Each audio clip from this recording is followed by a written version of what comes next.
Olá, sou a Cauane Rocha, sejam bem-vindos a mais um episódio do Nós em Pauta, o podcast de Humanidades do Instituto Federal, Campus Jacareí. E hoje falaremos sobre a importância do protagonismo estudantil dentro do ambiente acadêmico. E para começar esse episódio, eu gostaria de introduzir um pouco do significado de protagonismo. Entende-se que para alcançar uma maior notoriedade dentro do ambiente acadêmico, ou seja, um protagonismo, foram necessárias mudanças na estrutura educacional que valorizassem o estudante como um ser ativo na construção do saber e no que diz respeito também ao enfrentamento de questões sociais.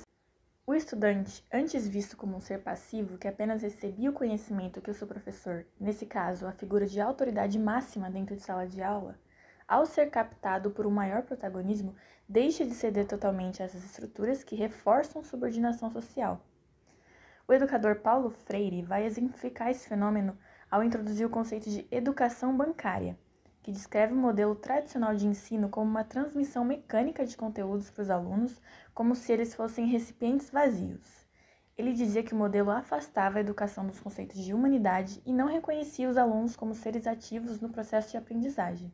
Então, nessa mesma linha, entende-se que defender modelos educacionais mais progressistas, que visem a liberdade, que sejam fundamentados no diálogo, na problematização e na valorização da experiência, é necessário para que essa mecanicidade do ensino seja superada, que surjam figuras cada vez mais protagonistas no meio educacional. E para trazermos exemplos mais concretos sobre o tema abordado, introduziremos a questão dos grêmios estudantis, que representam uma forte ferramenta de mudança dentro do ambiente escolar, ao prezar por uma gestão mais democrática e promover maior senso crítico nos estudantes. Entrevistaremos o vice-presidente do Grêmio Ailton Krenak, grêmio que está em seu segundo ano de mandato e tem feito muito pela comunidade escolar, com foco em atender demandas do ensino médio do campus. Como a Cauane já me apresentou, eu sou o Nicolas, eu sou vice-presidente do Grêmio Ailton Krenak, do Instituto Federal de São Paulo, campus de Jacareí, e eu também faço parte de uma juventude chamada Afronte. Eu milito pelo Afronte, que é uma das juventudes do PSOL. E eu acho que a primeira coisa que me veio à cabeça, que a Cauane me fala sobre a criação do GAC, me vem do período anterior ao GAC, né? A gente já tinha uma fundação de Grêmio estudantil aqui no Instituto Federal de São Paulo, campus de Jacareí, só que ela vinha sido precarizada nos últimos anos. A gente passou alguns anos sem uma chapa liderando a instituição, e aí depois da pandemia uma chapa assumiu, continuou a gestão, passou a gestão. A chapa do ano de 2023 fez uma boa gestão, entre aspas, só que no período de eleição basicamente ela não queria... Os integrantes da chapa queriam que não houvesse uma próxima eleição para acontecer um próximo período eleitoral, na verdade, né? E com isso eles continuassem na presidência, nas diretorias da instituição, né? Só que alegando que basicamente não iam ter pessoas interessadas para ingressar no Grêmio ou fazer uma chapa de oposição a esse Grêmio já atuante, né? Dito aí, a gente já tem um período em que o GAC ele foi fundado, né, nessa situação de combater a não democracia, né, no sentido de que a gente foi a chapa com 6 pessoas, né, e a gente, em média, isso vai trocando de estatuto para Grêmio, mas geralmente são de 10 a 12 pessoas, mais ou menos, para contar uma chapa. A gente fez uma chapa com metade das pessoas necessárias, mas a gente conseguiu vencer a chapa que queria ser não democrática, né? Porque, enfim, a gente fez um processo de conscientização mesmo sobre democracia e sobre o movimento estudantil, e que o movimento estudantil é justamente para não ser, né? É para representar os alunos e não ser excludente de certa forma. E o voto popular como um todo, em todos os institutos e todas as instituições democráticas, deve ser respeitado. E uma mudança muito importante, né, que a gente viu no GAC foi a transição de 6 pessoas para 16. Sim. E o que você tem a falar sobre isso? Assim, quais mudanças você percebeu nas atividades que o Grêmio propôs, assim, com essa maior quantidade de pessoas, assim? A gente vê um progresso, de certa forma, mesmo até na visão que os alunos têm sobre o Grêmio, né? Porque acho que só pelo número expressivo de pessoas que aumentaram, a gente está literalmente com mais do que o dobro de pessoas que a gente tinha na última chapa, a gente vê essa adesão das pessoas pelo movimento estudantil. E não só a adesão, mas a força do movimento, como a gente pode observar, né? A gente a gente tem muitas mudanças. Uma delas principais que foi que a gente usou fortemente essa no começo desse semestre do ano de 2025, que foi a criação de uma comissão de combate ao assédio, né? A gente teve muitas acusações devido a um docente, devido não, né? Contra um docente. E a gente, com essa comissão, que foi em parceria com um centro acadêmico daqui de pedagogia do campus também, a gente conseguiu que esse professor fosse suspenso de aulas das turmas que os denunciaram e posteriormente o contrato dele não foi renovado e ele foi consequentemente demitido, né? Fora isso, a gente também tem conquistas muito expressivas na infraestrutura do campus mesmo. A gente conquistou um restaurante universitário que vai, enfim, abrange diversos fatores da permanência estudantil, né? A segurança alimentar, é, a qualidade da comida que vai ser fornecida no nosso campus também, né? E a gente conseguiu uma biblioteca, tudo isso por causa do movimento estudantil em si e da luta, né? E eu acho que a principal mudança que a gente pode ver de forma subjetiva, mas objetiva também, é as pessoas começarem a acreditar na gente, na força que o movimento estudantil tem como um todo, sabe?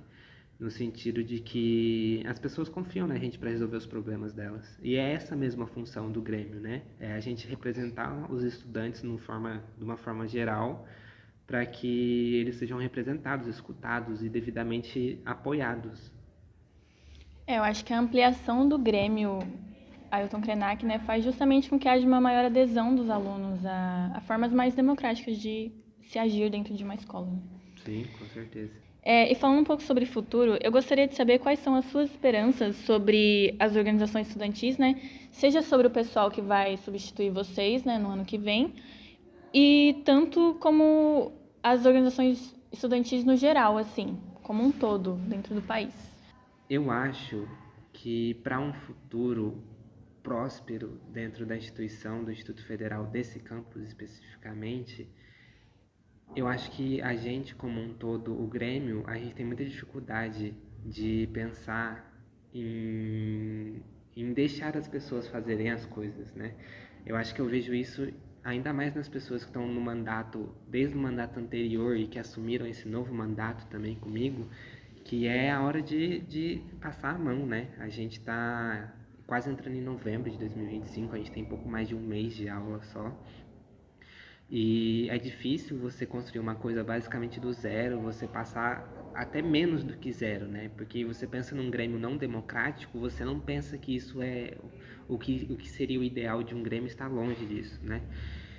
E para o futuro, eu acho que a gente tem que se organizar. E não no sentido de entrar em movimentos políticos e ser de partidos políticos, mas no sentido de lembrar que nós somos estudantes e unidos a gente tem força, muitas vezes mais força do que separados. É...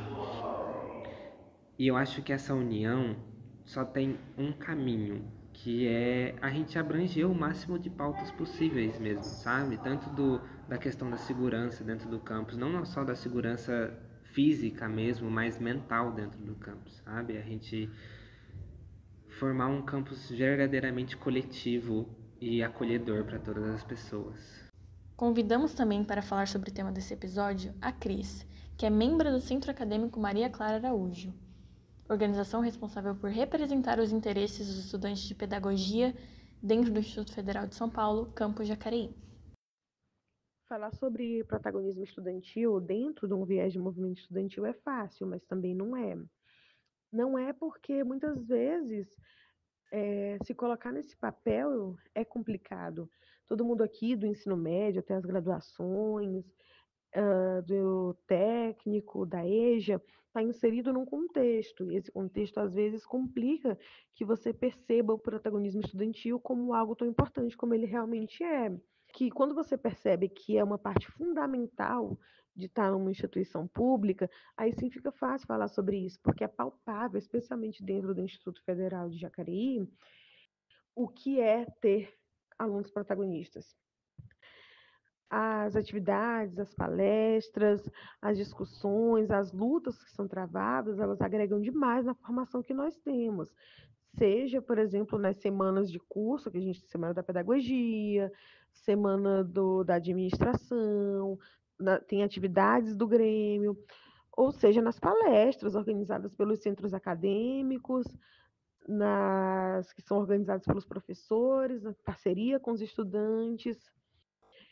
Tudo isso agrega demais à formação, mas para além da formação, agrega também de uma forma pessoal, de uma forma política, e também agrega ao próprio campus, não é só para um curso ou para o outro. Como, por exemplo, foi na questão da greve, que os estudantes apoiaram. Com o apoio dos estudantes, por exemplo, nós tivemos o restaurante universitário sendo construído, como é também a defesa do laboratório de práticas pedagógicas. Tudo isso são os estudantes se organizando para defender os seus espaços e os seus ideais. E falar de protagonismo estudantil no IFE é falar de uma infinidade de coisas, claro, mas principalmente de falar de poder ver tudo o que acontece ali dentro com outros olhos, de poder debater, de poder conquistar tudo que é justo para a gente, mas que também é justo para os próximos que virão para cá. As coisas nunca são, por exemplo, só mais uma roda de conversa ou só mais uma assembleia. Não é assim que funciona. Tudo é muito bem construído. Eu acho que um pouco da experiência que eu posso falar minha é exatamente sobre isso. Quanto parte do Centro Acadêmico de Pedagogia, Maria Clara Araújo, sempre foi uma coisa que ficou muito clara para mim e para as pessoas que me acompanharam, e até agora, nesse finalzinho de processo que a gente está concluindo a gestão, sempre foi muito claro que era uma coisa muito importante.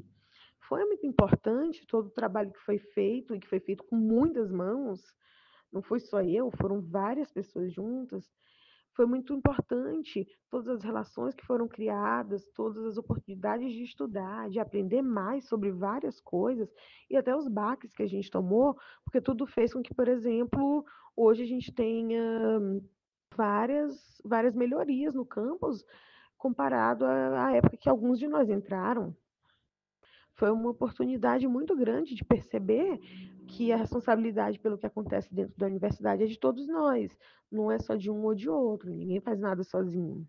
Eu acho que a maior expectativa que eu tenho é justamente baseada nisso. Ninguém faz nada sozinho. O que eu quero é que o protagonismo e tudo que ele traz seja cada vez mais frequente, que os estudantes que eu vejo hoje, eu vejo muitos mesmo fazendo coisas incríveis, atividades muito bem feitas, conduzindo discussões muito boas, que eles estejam cada vez mais presentes e juntos.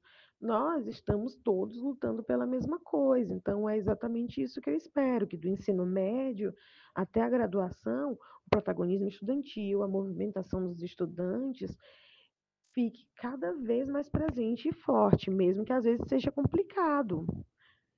A gente está lutando pela mesma coisa. Como vimos a partir do que foi apresentado pelas falas e pelas entrevistas, é de suma importância a valorização de práticas que contraponham o modelo convencional de educação para a promoção de mudanças significativas. O protagonismo tanto dentro, mas principalmente fora de sala de aula, desenvolve uma autonomia no estudante, tornando-o capaz de se envolver de maneira crítica e reflexiva em diferentes questões que cerceiam sua vida. Então, podemos concluir que não se trata apenas de tornar o aluno mais ativo no processo de aprendizagem, mas sim, principalmente, de emancipá-lo e capacitá-lo para compreender e modificar a realidade em que vive. Enfim, esse foi o tema do episódio. Se você ficou até aqui, um beijo e até o próximo.